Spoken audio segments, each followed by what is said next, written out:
Welcome back to Chicagolandians, a casual Chicago sports podcast. I'm your host, Patrick Cunningham, joined by my co-host, Connor Cunningham. We're two brothers from the Chicagoland area talking about the latest and greatest in Chicago sports news.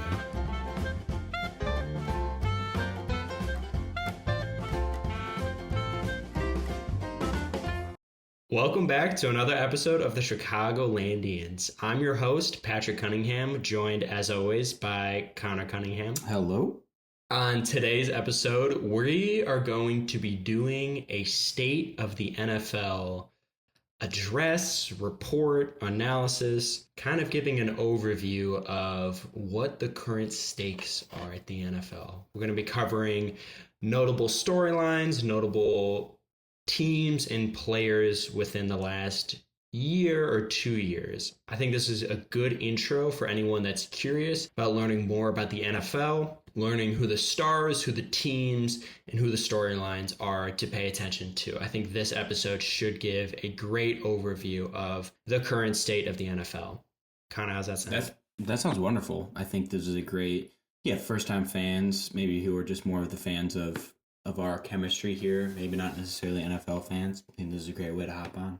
So we're going to be going over the 2023 season. It was a very, very interesting season that lends itself to talking about the notable players within the league. And I think if you just learn what happened last year, you have a pretty good idea of the NFL in general and who the big names are. But just to get started, I think there's no better place to start with the 2023 season than with the Super Bowl champs. The Kansas City Chiefs went back-to-back Super Bowl champs. In 2022, they faced the Philadelphia Eagles against Jalen Hurts with the Kelsey Bowl, and they won. And then this year, they faced off against the 49ers. The two of us were in Sweden during this game, so I think the game started about 2 a.m. for us. So it was a pretty fun game to watch. Me personally, I never want to see the Chiefs win. It gets boring seeing the same teams win every year, just like the Patriots. But truly, I think we've entered an era with Patrick Mahomes that's similar to Brady, where it's not so important about the cast around him. It's more that he is the difference maker and he can elevate his team to such a status that he just needs to get into the playoffs, and then everything else that happened in the regular season is null. I think he is such a difference maker that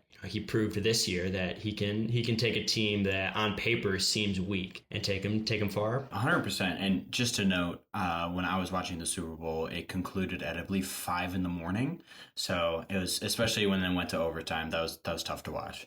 But yeah, I feel like the theme that I've seen now that, the better team does not always win. I think in these past 2 Super Bowls and even throughout the playoffs, like the Chiefs were not the better team against the Ravens, and they were not the better team against the Niners. They weren't the better team against the Eagles either. But like all 3 of those teams, Pat Mahomes is clearly the best quarterback out of those 4 teams listed.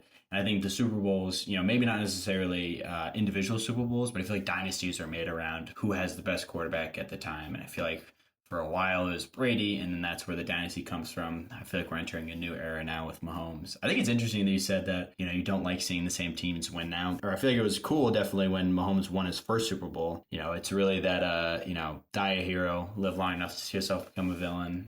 If you want one name to know in the NFL, I think it have to be Patrick Mahomes. I think he's the face of the NFL right now, best quarterback in the league, and could lead a legacy that makes him the best quarterback of all time. I think he's pretty on pace for Super Bowls with Brady, age-wise. You also have, obviously, Travis Kelce, who I think in 2023 was famous for his relationship with Taylor Swift. And then I think Andy Reid is another big name for the Chiefs. Those 3 players, I think, are the face of their franchise. With the third player was Andy Reid. Well, I think when you think of the Chiefs, the 3 faces of the Chiefs, I would say, are Mahomes, Kelce, and Andy Reid. I feel like that's all of the commercials you see the 3 of them. Do you disagree? Would you say like Pacheco is more of a recognizable face? No, I agree. I agree for sure. I would say the last player is Chris Jones, the defensive lineman they got. I feel like one of the best. Yeah. Great player too. No, but I agree. Andy Reid, great coach. Give me those. Yeah. Andy Reid, I think, former punt, pass, and kick champion at some point in his life. At least I know our competitor, dad yes. loves telling us that story. And the opponent of the Chiefs in that Super Bowl, the San Francisco 49ers, who I think, other than the Chiefs, are probably the most dominant team in the NFL, maybe other than the Ravens. On paper, the 49ers far and away have the most stacked roster in the NFL. On offense, they are led by quarterback Brock Purdy, who was famously Mr. Irrelevant, the last pick in the NFL draft, but has now risen to establish himself as one of the most consistent, reliable quarterbacks in the NFL. Wide receiver, they got Brandon Ayuk and Deebo Samuel. Ayuk had easily his best season last year. Running back, they got Christian McCaffrey, the best running back in the league. George Kittle at tight end, one of the best tight ends in the league, probably top 2, top 3 tight end in the league. Trent Williams is one of the best offensive linemen. On defense, they have Fred Warner, the best linebacker in the league. Nick Bosa, one of the best defensive ends in the league. Truly, truly, truly a stacked offense and defense top down, which is why I thought it was so amazing that despite all of that, despite the numbers, that Mahomes was still able to overcome.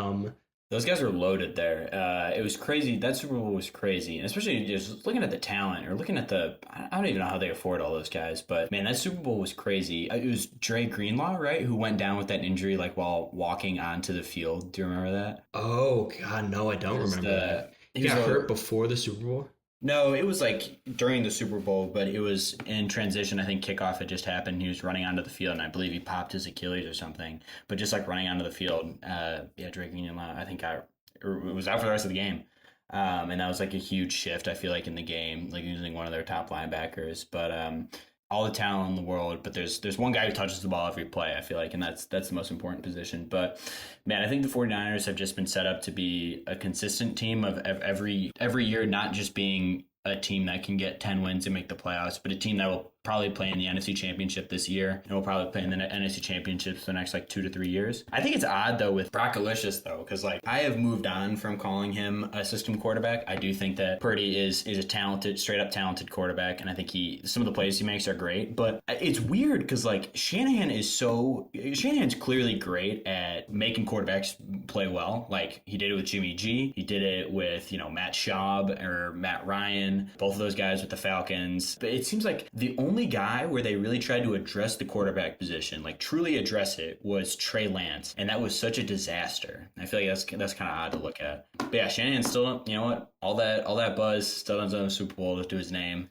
I don't know what's going on with him. Yeah, haven't closed the door yet. Haven't gone all the way quite yet. But I think what was probably more exciting than the Chiefs winning the Super Bowl again or the 49ers being good again was the teams that turned around their seasons, improved from their previous 2022 season. And there were a lot of them this year. Some of the teams that I want to highlight, Connor, I'll let you hit the Lions at first. I'm going to just run through them quickly, but Connor, I'll let you talk about the Lions first. But turnaround teams for 2023, I have marked as the Lions, the Packers, the Texans, the Buccaneers, the Rams, and the Browns. I think were all teams that either exceeded expectations going into 2023 or statistically huge improvement from their 2022 record. But Connor, let's start off with the Detroit Lions, talking about them. Yeah, for sure. I think the Detroit Lions were a team last year when you saw that last game that they had against the Packers, where they beat the Packers to keep them out of playoff contention. I remember Jamal Williams came on and he said, like, we're the Detroit Lions, like, don't play with us. And I feel like from there, that was a clear sign that there was a serious culture being built there, even when they're losing seasons. And I feel like this was all leading to this season that they had with Dan Campbell. Interesting to say that they weren't very good against the Bears, something to point out. But, I mean, they had a real chance. They really should have been playing in this Super Bowl. They kind of had to collapse in the NFC Championship. But, yeah, they went 12-5, obviously won the NFC North, played in the NFC Championship, were up 24-10 at half against the 49ers. And coming from a 3-13 season in 2021 and a 9-8 season last year, super interesting to watch them grow. So I think the Lions are a team that Dan Campbell, I think sometimes is aggression, sometimes is, a double-edged sword. I think it's unfair to say it's dumb in some instances and say it's smart in other instances. Obviously, you can't just have like a blank slate or say that it's one way or the other. But I think it's just the way that he does play, and I think people just need to say that he's gonna go for fourth down no matter what, right? So that's just something to be aware of. Their spending this summer has been crazy, signing Goff, Sewell, and Amon-Ra St. Brown. So yeah, they've been spending some money. I still think the Lions are not a well-run team. I think that they got lucky with their draft picks that they had in taking players like Gibbs, Laporta, and then Jack Campbell. I feel like all three of those players, like their top three picks were all like low or non-premium positions that they took. I think that they are signing Goff, who is like obviously a great quarterback, but putting him on that kind of money, I feel like is a pretty crazy contract to make. I still think that there's obviously they had a great season last year, but I do still think that there's some things that could be question marks from the front office. Yeah, I think the Lions are probably, for an outside fan of the NFL, I think they're one of the most popular teams right now to root for, probably just because they're really good. And I think if you watch a Lions game, I remember that 9-8 season, I had even the 3-13 season, I always had DeAndre Swift or Jared Goff on my fantasy team. So I ended up watching a lot of Lions games, and I loved watching those games. They were such an aggressive team. Even when they went 3-13, they were playing pretty close every single game, and they could put up pretty big numbers. Some of the notable players in the Lions, kind of like you highlighted, Aiden Hutchinson, Amon-Ra St. Brown, the wide receiver, Aiden Hutchinson, defensive end. Penei Sewell is one of the best linemen in the league, and then Jared Goff, the quarterback, but also Sam Laporta, like you mentioned, Jahmyr Gibbs, running back. They got a loaded offense and loaded team top down. Went 12-5. They're going to be a great team again this season. Also, the Lions' first playoff win, I believe, since 1992 or 3. So, man, they had gone a long time since sniffing those playoffs. So it was really interesting to see, or really pretty cool to see. So the next interesting turnaround team we've highlighted are another NFC North team of the Packers, who their 2022 season was not necessarily a bad season. They went 8-9. That was the last year they had with Aaron Rodgers. Connor mentioned that final game against the Lions that knocked them out of the playoffs. But going into the 2023 season, there were a lot of question marks about whether Jordan Love would be a good quarterback, what he could do. I feel like all we had seen was his training camp footage or like a little bit of preseason footage or some backup things. And we thought, he looked like a joke. Even the draft pick itself was controversial. People really didn't think that Jordan Love would be able to go out and lead a franchise like he did this year. Now, on paper, the Packers went 9-8, which is, obviously a little bit above average, but they ended up winning, making the playoffs and beating the Cowboys, really running the Cowboys, right, in the playoffs, which was, Cowboys were the most dominant defensive teams in the NFL. They were just shellacking teams. Joked them. So I think they really exceeded expectations, and heading into 2024, they were a young and exciting team led by Jordan Love, who is exceeding all expectations. And it's interesting to see with the Packers because it seems as of now that they have found a quarterback that you'll assume will be around for the next 5 years, or if they're lucky, the next 10, or in Rodgers' cases, 20 years or 18 years. Just their luck, I don't say luck, or maybe ability to draft or scout quarterbacks with Brett Favre, Aaron Rodgers, and now Jordan Love. To have 3 quarterbacks in 30 years is pretty remarkable. Also to note, the Packers were the 7th seed. They were the last team to make the playoffs in the NFC. They were the last team in, and the Cowboys were the 2 seed. And they straight up dog walked the Cowboys during that game. I think Jordan Love really looked pretty exceptional during that game. And I think throughout the season, I feel like still early in the season, he was pretty shaky. But I feel like throughout the season, he really turned into something that now people are really excited about him. I think he's a promising quarterback coming up, as much as I hate to say it. It would seem that Rodgers plan is working itself out. Yeah, certainly that draft pick was controversial when they took Jordan Love, and then Aaron Rodgers, I think 2 years after that, was back-to-back MVP.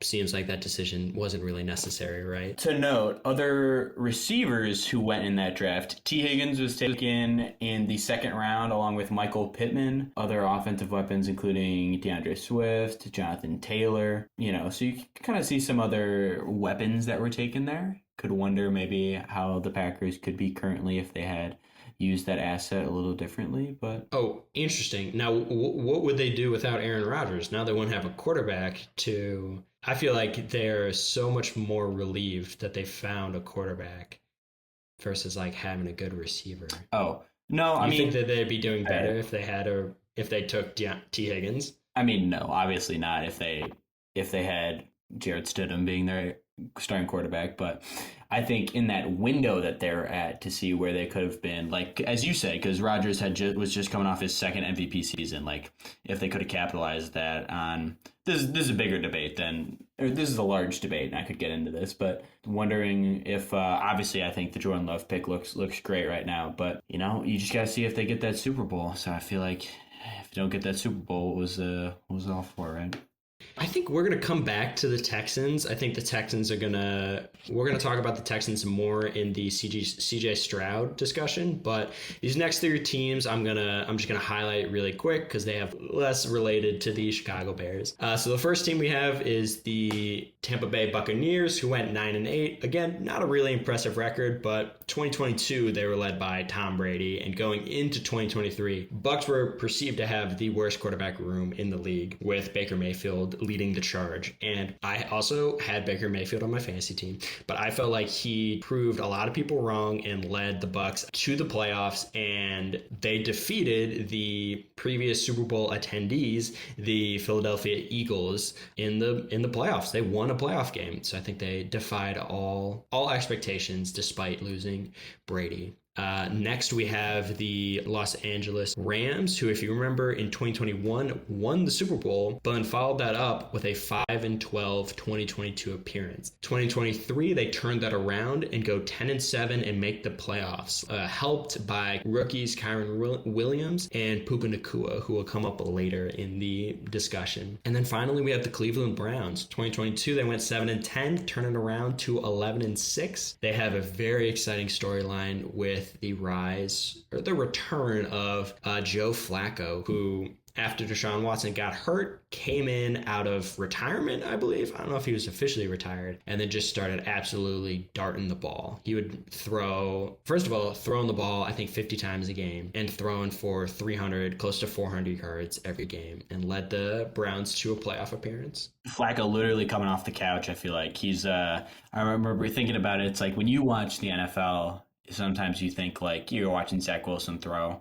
You think like, man, I feel like I could have made that throw, right? And I feel like Joe Flacco was literally sitting there on the couch watching either PJ Walker or DTR play quarterback and thought, I could probably do that better. And there he is. Kind of fell apart in the playoff game, but definitely inspiring Joe Flacco season. And that Bucs season I think was also super cool just to see Baker Mayfield come back and have a good season. He's a guy you can get behind. He's a fun guy to like.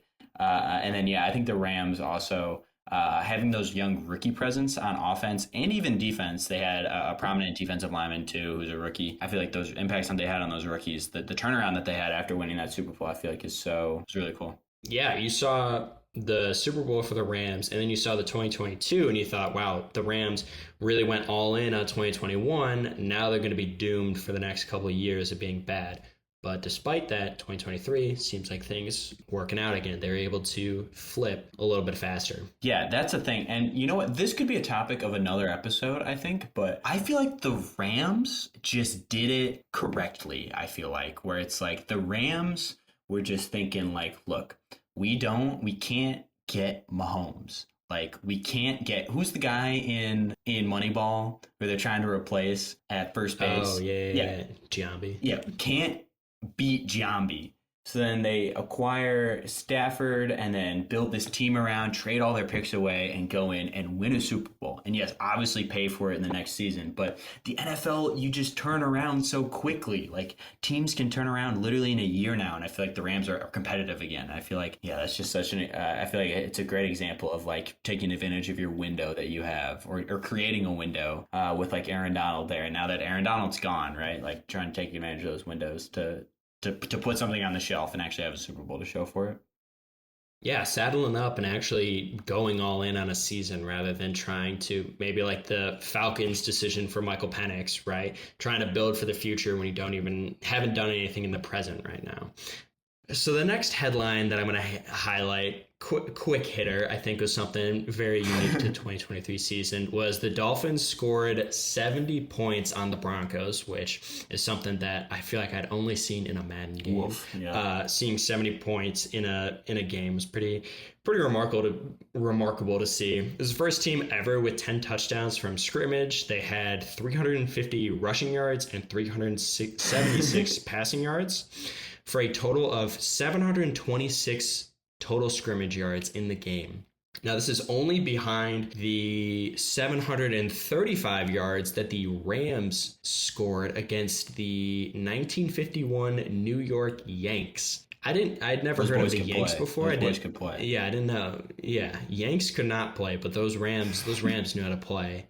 Apparently in 1951, they also didn't count sack yards as deductions from total scrimmage yards. So who's to say who holds the record? I think it's more official that this Dolphins record is the standout. But I mean, that was just a remarkable game. I mean, really only one direction to go from there. But yes, they most certainly did. That was a game I feel like you kept looking at online and you're like, wow, what's going on? And then you're like, are they going to keep scoring? And then just kept scoring. Even with like the backups in, they were just dominating. Yeah, Mike White was still dishing them. Robbie Chosen Anderson was scoring some touchdowns. Next notable headline or storyline for the NFL, we have the collapse of the Philadelphia Eagles, who, as I said before, in 2022 made the Super Bowl, lost to the Chiefs, and this start of the season, they looked like they were getting off to the exact same start. They went 10-1 and looked absolutely unstoppable going into the end of the season. But then they end up going 1-5 for the rest of the season. Something notable about the Eagles that I think would be good to know for beginners in the NFL is the tush push. I feel like that's a term you hear thrown out a lot, which refers to Jalen Hurts getting pushed from behind with the brotherly shove, baby. From behind of all of like the running backs and the tight ends, pushing Jalen Hurts to get 1 yard. It's usually something you see on the line of scrimmage. Oftentimes on the line of scrimmage, I agree. Usually on the line of scrimmage.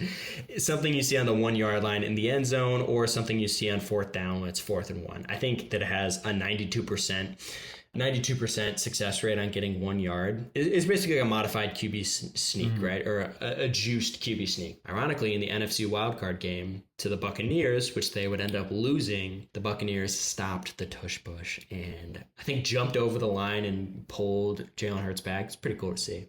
But this collapse really brought into question, I think, Connor, you especially questioned the coaching of Nick Sirianni and what he really was. They gutted the staff. So, I mean, they got rid of the staff besides Sirianni. And I think this was the first time offensive coordinator for the Eagles. I think it was a new offensive coordinator that they were using. So they brought in a new guy. But yeah, I mean, it's definitely interesting to see. And I don't know. You never want to be just overreacting, especially for a team that can go 10-1 and put up stats. But I know, per Cowboys fans that I know, they would say that Hurts has been on fraud watch for like 3 years now. You'll see how this year goes, especially now with Kelsey being gone. I still think the tush push will be. I still think it'll be very effective, and it's crazy how much talk that this play gets for a play that gets 1 yard, but it is so effective. But I still think the Eagles profile as a very good team. I think they're one of the most well-run teams in the NFL too. I think they draft better than most teams, and I think they just evaluate talent and contracts extremely well. So I still think they'll be fine. I still think Sirianni is a decent coach. I do think that the offense was definitely struggling at some points, but I think the Eagles will be fine, and I think they'll be able to still be a very competitive team this year. Notable players include Jalen Hurts, their quarterback. They've got A.J. Brown and Devonta Smith at wide receiver, and then Jason Kelsey, I think, was another one of their most notable players who just retired. This season, they also just acquired running back Saquon Barkley, who I think is another face of the NFL, someone that is worth noting. A running back who used to be on the Giants. I feel like, 2023, you can't talk about the 2023 season without talking about Aaron Rodgers, who, as we said before, departed the Packers after, I believe, 17 or 18 seasons with them. And is that real? 18 seasons? Wow. That's bonkers. Wow. After 18 seasons with the Packers, left to join the New York Jets. There's a lot of controversy in his trade. I think he famously had a list of players that he wanted the Jets to go out and get before he was even signed to the team. And then just in general, Aaron Rodgers is a controversial, weird, bad person. But 4 plays into the 2023 season, he tears his Achilles in maybe the most anticlimactic disappointing season it was so crazy to see how fast the season fell apart, and looking at the faces on Robert Saleh, their head coach, and the fans of the Jets, just seeing how in 4 plays their entire hopes for the season were crushed as backup QB Zach Wilson trots out onto the field there, yeah. Who the Jets had seen for the past 2 or 3 years. He was drafted in the Justin Fields draft class and is another quarterback that has not panned out. They went 7-10 despite having the best defense in the league. And that Aaron Rodgers 4-play Achilles heel injury is something I've never seen before, and is something truly unique to the season. So crazy. I feel like the whole summer the Jets, they had Hard Knocks. Like there was so much excitement around the Jets, and just to see that all, you even saw in the preseason, like Aaron Rodgers to Garrett Wilson, it was so electric. You could tell all the players really respected Aaron Rodgers, and just to see him go down so quickly, I feel like was wild. Just that cold, harsh reality of seeing Zach Wilson take that first snap, and you think, oof, here we go. Back to here again. Yeah, I feel like it was so shocking. And yeah, I feel like the rest of the season, it seems like they just kind of rolled over and said, this is our season, and deal with it. But funny enough, they still won that first game against the Bills. Xavier Gibson had that insane punt return for a touchdown. That felt like that was such a great win for them to do. But, I will say Zach Wilson, not a good quarterback. But he had some good games. He had some better games this year. Connor, do you want to hit on do you want to cover the next the Jags Trevor Lawrence disappointment?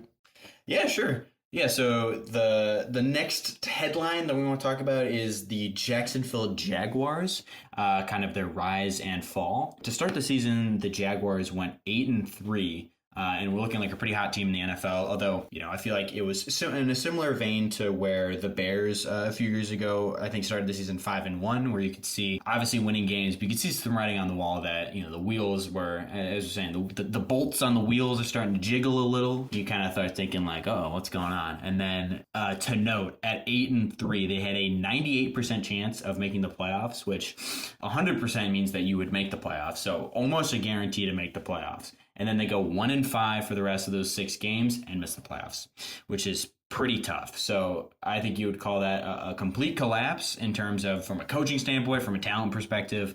Trevor Lawrence remains as the only quarterback from that draft class who has any promise left in the NFL. And even now from last season, he threw 21 touchdowns, 14 interceptions, and a QBR of 56.1, all very average to below average stats.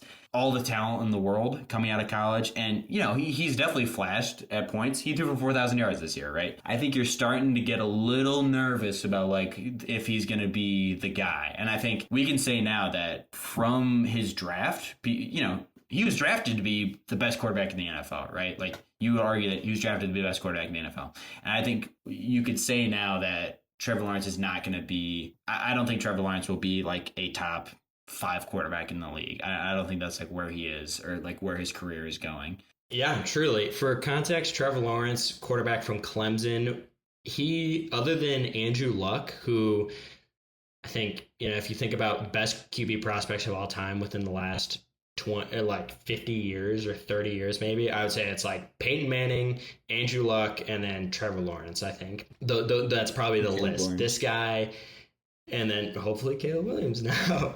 This guy barely lost in high school. I don't think lost in college. Maybe lost a game in college. But was just this messiah quarterback that came in, and still a lot of question marks. From the Justin Fields draft class, he's the only one with a job still. Jags are another team that I feel like they've kind of been broken since that AFC championship against the Patriots. I think they've been broken, but we'll see how it goes. Quick headline, we talked about the 49ers and their stacked roster. You can't talk about Niners without talking about Christian McCaffrey. This is his first official season with the 49ers. He previously played for the Carolina Panthers and was traded mid-season last year. 2,203 total scrimmage yards, including he had 21 total touchdowns and went on to be the offensive player of the year. And for much of the season, he was certainly in the top 5 conversation for MVP. I think sometimes favored above Brock Purdy, who also, quarterback for the Niners. Yeah, McCaffrey's nuts. I feel like he's the one. I think he's honestly maybe the one running back in the league right now who you would say is accurately valued. Like, this is why you should put value into running backs. Just because, like, when he came in, how much of a part he's become of this offense. Like, he is such an integral part to this offense, and I feel like he's a true difference maker. And I feel like that's actually really hard to find at the running back position. Like, he represents somebody who you cannot replace. You can't really find a replacement in the NFL. And similar player dominance that we have in 2023, we have Myles Garrett and Tyreek Hill. Tyreek Hill, I think, has surprised everyone after he left the Chiefs and went into the Dolphins, who everyone thought would be a worse situation, which, the Dolphins have not had nearly the success that the Chiefs have had. But on a fantasy perspective, people thought Tyreek Hill also would not be very good, and he's proved a lot of people wrong and has become, I think, the best wide receiver in the league right now. But yeah, him and Myles Garrett, I think Pro Football Focus is the number 1 player in the 2023 season, another MVP candidate, defensive player of the year, two monsters and two huge faces of the NFL right now, Tyreek Hill and Myles Garrett. And Myles Garrett, I'll say real quick, is the defensive end for the Cleveland Browns. Tyreek Hill is a wide receiver for the Miami Dolphins, who previously played for the Kansas City Chiefs with, again, remember, Patrick Mahomes. Yes. So this season was also marked by, we've hit on the MVP discussion a little bit, but this season, the best player in the NFL, quarterback Lamar Jackson. He's the quarterback for the Baltimore Ravens, and this is his second time winning the MVP. For the uninitiated, Lamar Jackson is an incredibly athletic quarterback. He has an extremely dynamic style of play. He's super fast, can really run the ball well, but also a great passer. I think the Ravens, in their first year with a new offensive coordinator, their offense, at least for before the playoffs, their offense was incredible. I feel like they're putting up a ton of numbers, and Lamar really had a great season, especially following the contract negotiations and the contract debates that were going on in previous years, where it seemed like no teams wanted Lamar Jackson. For him to come in, lead the Ravens to be the number 1 team in the NFC or the AFC, and to win MVP, I feel like he proved a lot of people wrong. He established himself as top 3 quarterback, top 5 quarterback in the league, for sure. And yeah. Oh, yeah. I love the Lamar story. He, in college, I felt like people at Louisville, he was, super dynamic, super athletic, would score like 5 rushing touchdowns a game or whatever, would run for like 100 yards a game. And people kind of thought coming into the draft that maybe he'll be moved over to a receiver or like some skill position. And he, made a point at the NFL draft of not running the 40-yard dash, which, everyone was looking at and curious what he was going to run. And he said, like, no, I'm a quarterback. I'm not a wide receiver. I'm not a skill position. I am the quarterback. And I feel like his whole career, he has bet on himself and his ability to be a quarterback. And he has stood up for himself, known what he was capable of. And even when people still try to discredit his game and saying like he's still just a runner and not a very good passer, I think he's continued to prove that he is a well-rounded quarterback that is a great passer in addition to his running abilities. I think he has such a wonderful story of a player just being so confident in himself and refusing to change to what other people maybe want him to be. Yeah, man, just being himself. Man, looking back at some of his Louisville games are freaking nuts. Like, he played 2016, he played Charlotte, threw for 286 and 6 touchdowns, and then 119 rushing yards and 2 rushing touchdowns. That is insane. I feel like during his Heisman campaign, it'd be like every game he would have 500 total yards and like you said, like 5 to 6 touchdowns. That Heisman season was unreal. Next segment we have is the rise of the backup QB. I want to highlight real quick, this is a shorter note, of Bill Belichick leaving the Patriots. I think we've hinted at the Patriots as a dynasty. That's something you have to know about in the NFL. Right now we have the Chiefs dynasty, but before that, for 20 or 15 years was the Patriots. Bill Belichick was the head coach for the Patriots for 24 seasons. He had 333 total wins, which was second to only Don Shula, who had 347 with the Dolphins. Patriots had 6 Super Bowl victories. Belichick is the first coach to have 6 Super Bowl victories, obviously alongside Tom Brady. Probably the best coach of all time and leading probably the best, surely the best dynasty that the NFL has ever seen with the Patriots.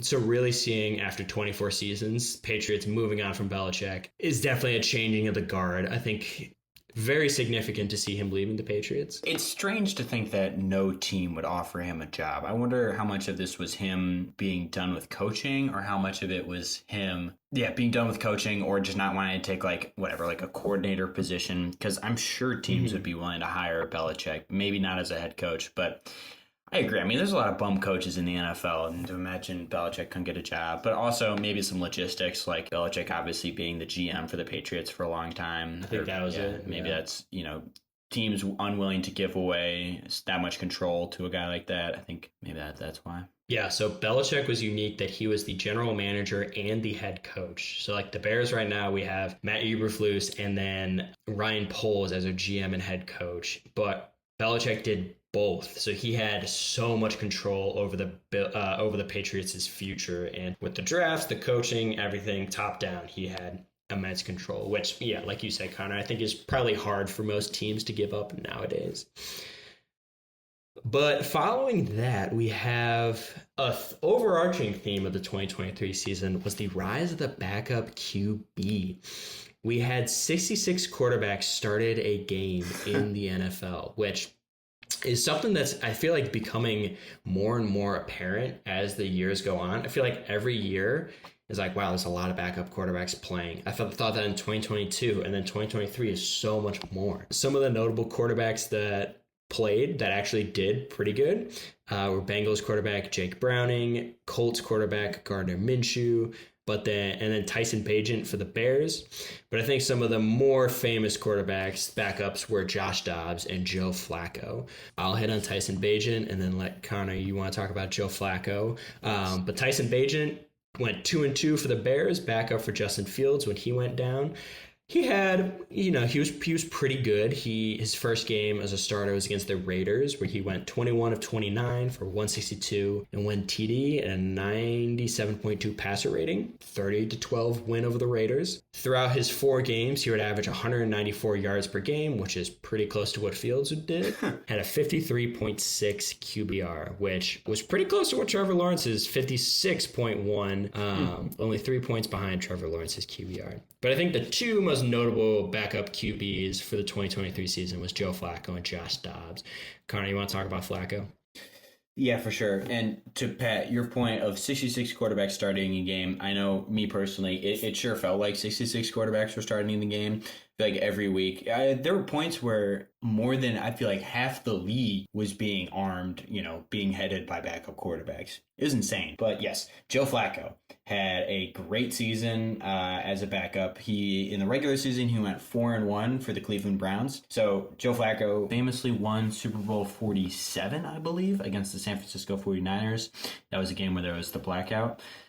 Joe Flacco went 4-1 as a starter for the Cleveland Browns. He was signed late in the season. He was actually originally started the season on the New York Jets and then was cut and then spent the rest of the season kind of sitting at home and then eventually joined the Cleveland Browns and went 4-1. So would have been interesting if the Jets had just retained Flacco and seen where that had gone. But yeah, in 5 games, he threw for 1,600 yards, a 13-8 TD ratio, included a couple monster games, including a 374-yard game against the Bears. So yeah, he was a guy who looked like he still had it. I know we say juice a lot. We throw juice around a lot in this podcast, but definitely a guy who could still zing it. In the playoff game, he threw for 307, 1 touchdown, and 2 interceptions in the playoff loss. And the Browns got spanked by the Texans. So not a great playoff game. And I think ultimately the Browns ended up moving on from him, but definitely an interesting story from Flacco. And I think he still proved that he could play in this league. So it'll be interesting to see where he goes after the Colts. Clearly, he's not going to be moving into a starting role with the Colts with Anthony Richardson there. He's worked his way back into the league, which is inspiring enough. Yeah, unbelievable. And then I think when I think of the backup quarterbacks of 2023, I think of Josh Dobbs, who his start of his backup journey in 2023 was really remarkable. He was originally a backup quarterback for the Cardinals, and then Kirk Cousins for the Vikings goes down. And then the backup for Kirk Cousins, Jaron Hall, goes down. So then in comes Josh Dobbs, who on such a very short notice, 5 days before his first start against the Falcons, 5 days before he was not with the team, right? So he had only 5 days with the Vikings to learn the playbook before he made his NFL start with the Vikings. And Kevin O'Connell said he was basically explaining plays to Josh Dobbs in the huddle before they were run. And he said it was one of the most impressive offensive feats that he had seen in the NFL. You know, following those games, shoe kind of dropped. He ended up going 4-9 as a starter. So started off hot, but not a great finish. I remember the Bears kind of ran him. I think we had three interceptions on him, or four, I believe, when we played him. Yeah, you know, you started to see, you know, why he's been a backup quarterback for so long. And the Vikings, those first couple games against the Falcons, and what he did with the Vikings early on in such a short notice, I think was really special.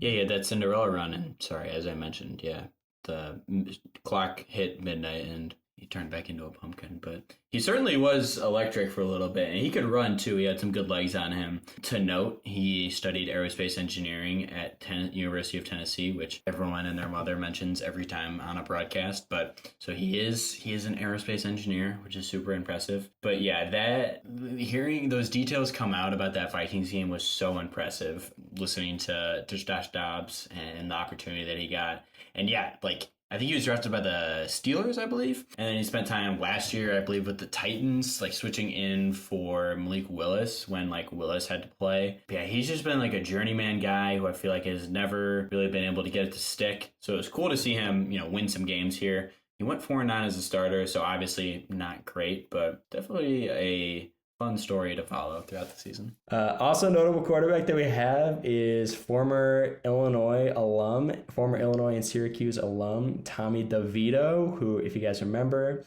currently a quarterback for the Giants, who after Daniel Jones went out, people really fell in love with him because he was super Italian and everyone was really, really playing it up.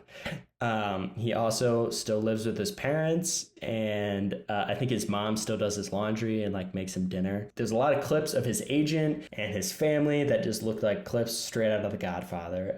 They would play The Godfather intro music when he walked on. He went on media tours, only eating pizza and Italian style things. And I heard by the end of the season, he was pretty done with the Italian stereotype that he had garnered for himself, and I think wanted to be a normal quarterback. It was fun to see him in play for Illinois games. Like Connor and I watched him play games last year, 2 years ago for Illinois, and then seeing him have success in the NFL was pretty cool. It was pretty great to see. No, Tommy DeVito, super solid. He was great at Illinois. I loved watching him. And it was cool to see. I remember the first game that he started, like seeing him record a touchdown, I feel like was so cool, especially because he went undrafted, to see a guy that we had watched last year actually play and succeed in the NFL. But, you know, his stats, somewhat of underwhelming. Record went, I believe, 3-5 as a starter. So, you know, his actual performance, I feel like didn't live up to his persona. Definitely fun to follow the DeVito era. He kept doing that the hand thing, you know, the like, I don't even know what you'd call it, but you know what I'm talking about. Throughout every time he would score a touchdown, but yeah, it was definitely fun. So then something unique about the 2023 season was the success of the NFL rookies, where I feel like most of the time, especially positions like quarterback and receiver or skill positions, it takes a little bit of time for rookies to adjust to the speed of the NFL. But this year, I think the top 5 or 6 rookies really, really shined and solidified themselves as legitimate NFL starters. Some of the players I'm going to hit right now were Will Anderson, who ended up winning Defensive Rookie of the Year for the Texans. We also have Devin Witherspoon, another UIUC alum, who was the only defensive rookie to be named to the 2024 Pro Bowl, and he had an 84.1 PFF score. Jalen Carter, who the Chicago Bears passed on, ended up getting an 89 PFF score, which is the best pass rusher grade for a rookie in PFF history, which is pretty good. So could the Bears have used him? Probably, but at least now we have some good linemen behind Caleb Williams. And then, Connor, I'll let you touch on CJ Stroud and Puka, but then I want to cover Sam Laporta. We mentioned Sam Laporta for the Detroit Lions, tight end out of Iowa. He had a remarkable rookie year, which is even more out of the ordinary for a tight end, which always takes a while to develop. But he had 86 receptions as a rookie, which was an NFL record. He had 10 touchdowns, which is a Detroit Lions franchise record. And he was the third rookie tight end in league history to have at least 10 receiving touchdowns in a season, only behind Mike Ditka and Robert Gronkowski. Pretty great company. So I think one of the coolest stories out of last season was Puka Nacua, who is a receiver for the Los Angeles Rams. Puka Nacua, I believe, was the 117th pick in the NFL draft last year. So he was coming out of BYU. No, so he fell to the 5th round at the 177th pick. Puka Nacua coming out of BYU. Yeah, so definitely a late round pick who I think was given an opportunity with the Rams. You know, Cooper Kupp obviously being the alpha dog there, but I feel like in his first game, he was able to show that he had some serious talent, and he was just a target hog. He was getting so many targets throughout the entire season, and especially, I believe he set a ton of rookie records, but he had an incredible amount of receptions in the first few games, and yeah, ended the season with 105 receptions, which is a rookie record, and then 1,486, so almost 1,500 receiving yards, which is also a rookie record, and he was 4th in the league in receiving yards. Puka Nacua is a super cool player. I had him in all 3 of my championship teams for fantasy, so that was, that really helped with my fantasy teams. He's got this long, luscious, flowing hair. He is a smooth route runner, and he's a talented, tough player. So I think he's now, I think, taking the throne. I would say next year he will be the alpha receiver, even with Coop there.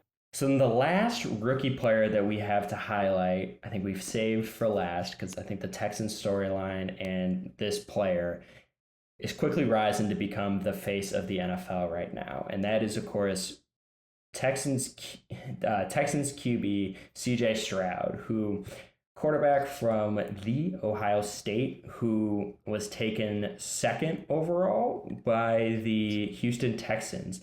The Houston Texans in 2022 went 3-13, hence their really high draft pick, and for years are just terrible team. But now they've turned it around. Connor, you want to hit on CJ Stroud?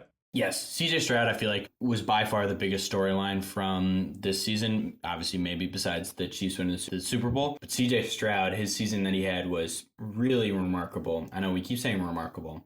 His season that he had was insane. I feel like he turned into I feel like him and running back for the Dolphins, Devon Achane, he became one of the most exciting players to watch in the NFL. So Stroud was, as Pat said, he was taken 2nd overall in the NFL draft. There was a lot of projection about him falling in the draft because he failed or had a very low score on some form of aptitude test for quarterbacks to assess processing, which I think shows the quality of some of those tests. Notably, I think Justin Fields was one of the highest scorers on one of those aptitude tests to measure processing. So really cool to see Stroud not only be drafted number 2, but also to succeed after kind of having his character and his intelligence really mocked throughout the draft process. It was cool to see him be so successful. But he threw for 4,100 passing yards, which is the 3rd most by a rookie in NFL history. He had a 23-5 touchdown to interception ratio, which led the NFL, and he was the youngest player in the NFL to achieve that feat of, with the best touchdown to interception ratio. He had 1% of his attempted passes were an interception, which was leading the league, and was the first rookie to do that since Paul Governale in 1946, which I believe is before people knew that football was going on. But yes, incredible season. He led the Texans to an AFC South title after going 3-13 the year before. So he beat the Cleveland Browns.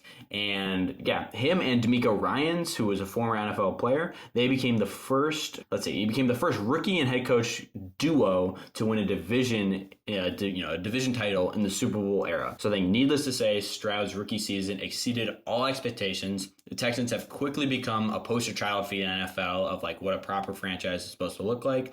And Stroud is quickly become the most exciting player, I feel like, in the NFL and one of the most hyped up players for this upcoming season.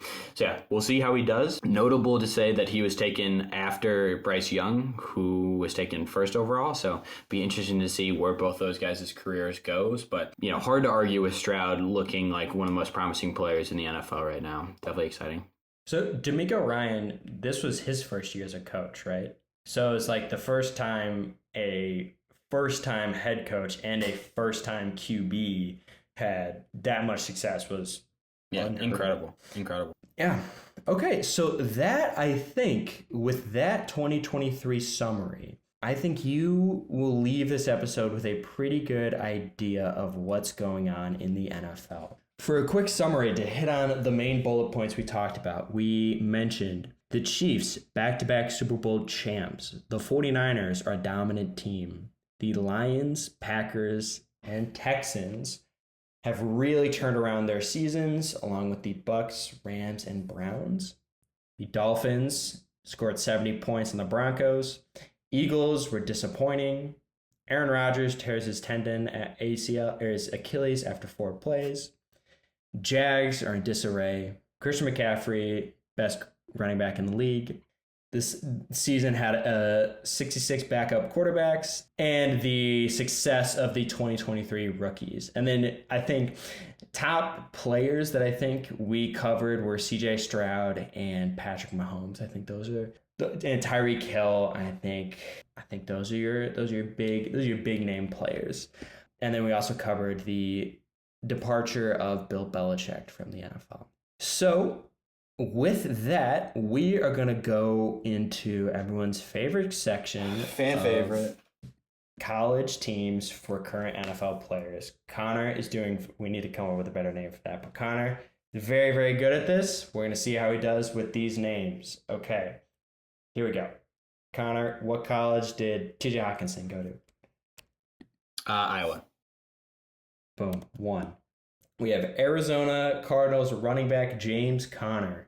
Pittsburgh, baby. Oh, wow. Okay. We've got Los Angeles Rams running back Kyren Williams. Notre Dame. Oh, boy. Okay. And maybe this one will stump you. We have Miami Dolphins running back Raheem Mostert. Purdue. No, what? God, I didn't know that. Yeah. Okay, I've got one more to stump you. Falcons safety Jesse Bates. Do you know where he went to college? Wake Forest, right? Wow! This guy! Give me that. Oh my all God. day, baby. It's okay, man. Okay, Connor goes 1, 2, 3, 5 for 5 on today's episode. Let's go. Unbelievable. Yeah. But if you made it to the end of today's episode, thanks for listening.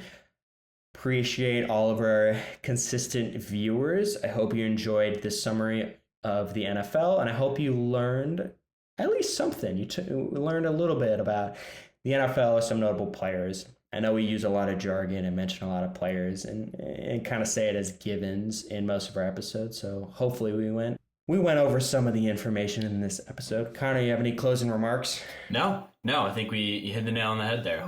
Hope listeners have a better grasp of the league as a whole and are excited for this upcoming season. Yeah. So that'll do it for today's episode. As always, bear down. Bear down, baby.